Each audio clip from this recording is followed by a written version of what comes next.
University మంచి భవిష్యత్తు కోసం తెలుగు విద్యార్థులు ఇష్టపడే యూనివర్సిటీ. కాల్ 9059052378 9059052379.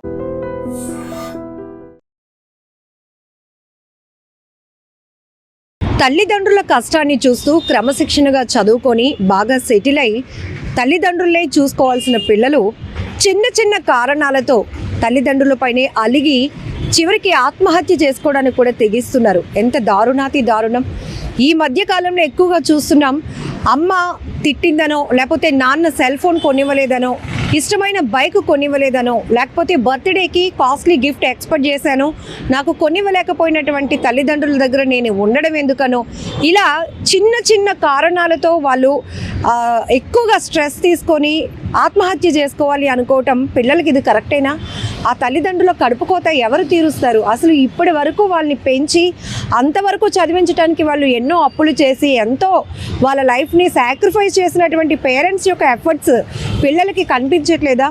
ఇప్పుడు రీసెంట్గా వైజాగ్లో ద్వారకా పోలీస్ స్టేషన్ పరిధిలో కూడా 8వ తరగతి చదువుతున్న ఓ యువకుడు డ్యూక్ బైక్ కొనివ్వలేదని చెప్పి, అది కూడా తండ్రి స్తోమత, తను ఒక వాచ్మెన్గా చేస్తున్నాడు. అంటే వాచ్మెన్గా చేస్తూ కూడా నన్ను ఈ స్థితిలో కూడా చదివిస్తున్నారనే ఆలోచన అబ్బాయికి పాజిటివ్ మైండ్ సెట్ ఉంటే కనుక ఇలా చేసి ఉండేవాడు కాదు.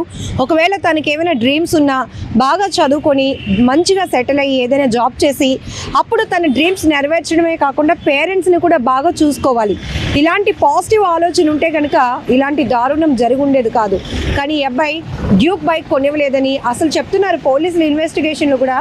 8th క్లాస్ చదువుతున్న ఈ అబ్బాయి ఆల్కహాల్కి ఎడిక్ట్ అయ్యాడు, తరచుగా తల్లిదండ్రులతో గొడవ పడుతున్నాడు. దీంతోనే నిన్న అబ్బాయి ఆత్మహత్య చేసుకోవడం కూడా ఇప్పుడు ఆ తల్లిదండ్రులు బోరున ఏడుస్తున్నారు. అంటే కొడుకు అలాంటి వాడైనప్పటికీ కూడా వాడు కరెక్ట్ అవుతాడు, సరి చేసుకోవచ్చు, వాడి భవిష్యత్తు మీద మళ్ళీ వాడికి ఒక ఇంట్రెస్ట్ వస్తుంది, ఖచ్చితంగా సెటిల్ అవుతాడు అని చెప్పి ఆలోచనతో పిల్లలు ఎలాంటి స్థితిలో ఉన్న పేరెంట్స్ ఎప్పుడూ కూడా వాళ్ళ ప్రేమ విషయంలో ఎక్కడ తగ్గకుండా ఉంటారు. బట్ ఈ అబ్బాయి ఇక్కడ చేసింది చాలా దారుణం. అలాంటిది ఒక వాచ్మెన్గా పనిచేస్తున్నటువంటి తండ్రిని కాస్ట్లీ గిఫ్ట్లు అడిగితే ఎక్కడ కొనివ్వగలడు? అసలు ఆ తండ్రి స్తోమత ఏంటి? అక్కడ వాచ్మెన్గా తండ్రి చేస్తున్నాడంటే తల్లి కూడా ఆబ్వియస్లీ అక్కడే ఓ 2 ఇళ్లలో పని చేసుకునేటటువంటి పరిస్థితిలో, అంటే వాళ్ళ కుటుంబ ఆర్థిక పరిస్థితి కూడా ఆ అబ్బాయికి అర్థం కాలేదు. అయితే 8th క్లాస్కి ఆ అబ్బాయికి మెచ్యూరిటీ ఉందా అంటే ఇక్కడ ఇంకొక విషయం కూడా, ఆ అబ్బాయికి ఇప్పుడు ఏజ్ 18 ఇయర్స్ కానీ స్టిల్ 8th క్లాస్ చదువుతున్నాడు. అంటే ఇక్కడ ఎంత అబ్బాయి బిహేవియర్ కూడా మనం అబ్జర్వ్ చేయొచ్చు. కానీ తనకి డ్యూక్ బైక్ కావాలని, ఆల్కహాల్కి ఎడిక్ట్ అయ్యి తరచుగా పేరెంట్స్తో గొడవ పడుతూ ఉండటం, అది కావాలి ఇది కావాలి అని చెప్తూ వాళ్ళు వారిస్తూ, ఒరే నువ్వు బాగా చదువుకోరా, చదువుకొని మంచి ఉద్యోగం చేసినాక కొనుక్కుంది కానీ, లేకపోతే నేను డబ్బులు సంపాదించి కొని పెడతాను రా, అప్పటి వరకు ఆగరా అని ఆ తల్లిదండ్రులు ఎంత వారించినా ప్రేమగా నచ్చజెప్పే ప్రయత్నం చేసినా కూడా వినకుండా అబ్బాయి ఒక్కసారిగా ఇలాంటి అఘాయిత్యానికి పాల్పడటం చాలా బాధాకరమైన విషయం అని చెప్పొచ్చు. బట్ అక్కడ స్థానికంగా ఉన్నటువంటి కొంతమంది చెప్తున్నారు, ఇలాంటి పిల్లలు ఉన్నా ఒకటే లేకపోయినా ఒకటేనమ్మా, ఈ ఏజ్లో కూడా వాళ్ళు ఏదో కష్టపడుతున్నారు, ఒక అపార్ట్మెంట్లో వాచ్మెన్గా పనిచేస్తున్నారు. ఈ పరిస్థితులన్నీ అర్థం చేసుకోకుండా పిల్లలు అది కావాలని ఇది కావాలని ఫ్రెండ్ సర్కిల్లో వాడిని చూసి వీడు, వీడిని చూసి వాడు ఇన్ఫ్లుయెన్స్ అయ్యి ఇలా తల్లిదండ్రులకి ఒక భారంగా మారుతున్నటువంటి సిచ్యువేషన్స్ ఉన్నాయి.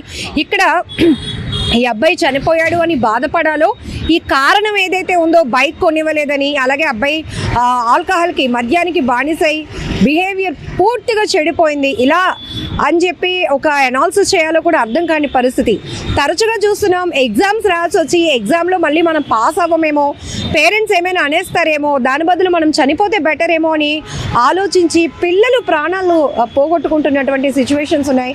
లేకపోతే అంటే ప్రపోజ్ చేసిన అమ్మాయి రిజెక్ట్ చేసిందనో, నో చెప్పిందనే కారణాలతో కూడా సూసైడ్లు చేసుకుంటున్నారు.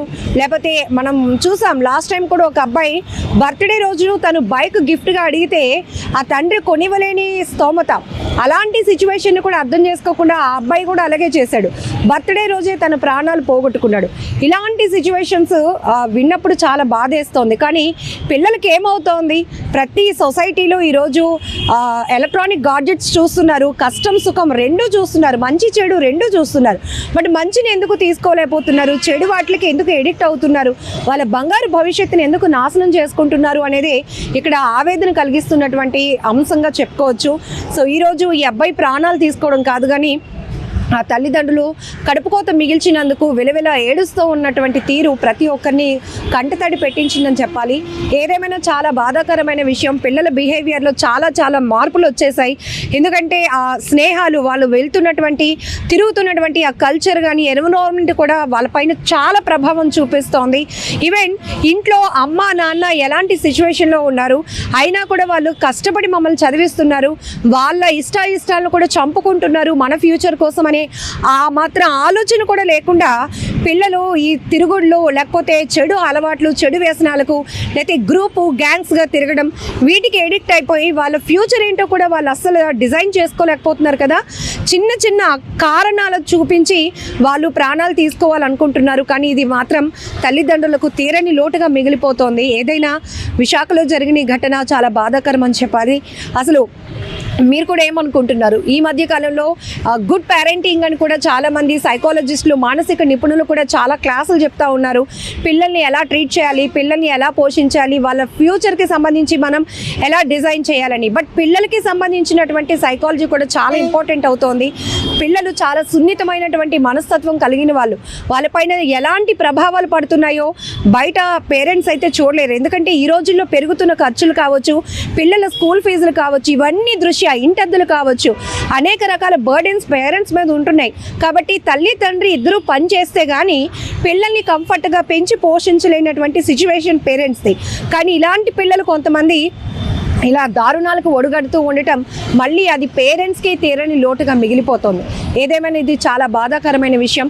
మీకేమనిపిస్తోంది? ఈ మధ్యకాలంలో పిల్లల బిహేవియర్ ఎలా ఉంది, పేరెంటింగ్ ఎలా ఉండాలి అని అనుకుంటున్నారు?